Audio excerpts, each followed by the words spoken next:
These days, you would have to be really living under a rock to be oblivious to the cultural phenomenon that is 50 Shades of Grey.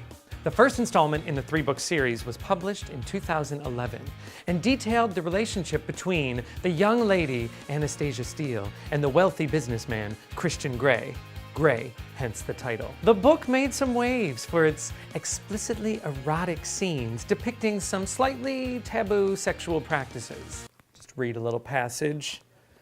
Please, Anna, spend the night with me. He holds his hand out to me. His eyes are bright, fervent, excited, and I put my hand in his. He pulls me up and into his arms, so I can't read that part.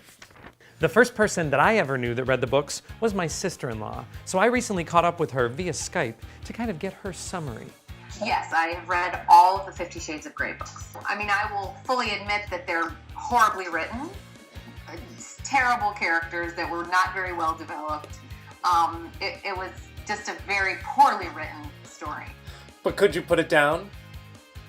No, I actually read all three, one right after the other. And my sister-in-law is not alone. Gripping his upper arms, I feel his biceps. He's surprisingly strong, muscular. Tentatively, I move my hands up to his I can't read that part. So with the buzz about the new film, I started to wonder, how is this 50 Shades of Grey empire affecting the, how do you say for daytime television, the personal, intimate product business? Well, I guess that's how you say it. These are all the pieces that are discussed in the book. There are a lot of reasonable facsimiles throughout the store, but this is the exact replica of what Christian would recommend if he was here. All right, so these stores are carrying these 50 Shades items, but I'm wondering, what are they actually doing for intimate relationships? I think it's kind of given people a little bit of a window into a new type of erotica, and they want to experiment, and this has given them a little more permission, a little guidance. One might assume that the majority of the book's readers are women.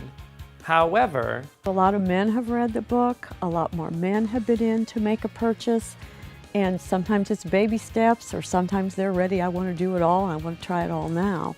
So it's good. I think it's been real good for relationships. And that very line of thinking could be shared by even some of the book's more reluctant fans. So many people were reading it.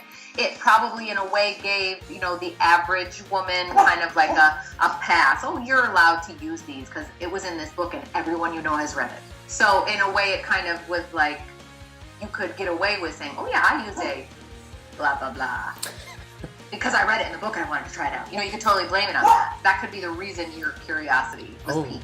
Again, yes. My voice is so soft. He hugs me tightly. Good, so would I. He murmurs, then leans down and softly.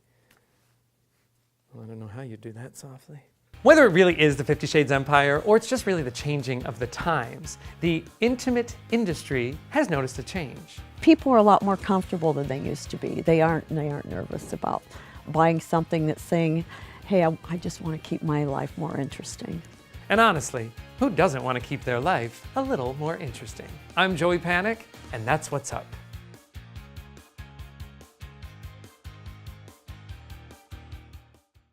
Standing in front of me again, he hooks his fingers into my... That's gonna leave a mark.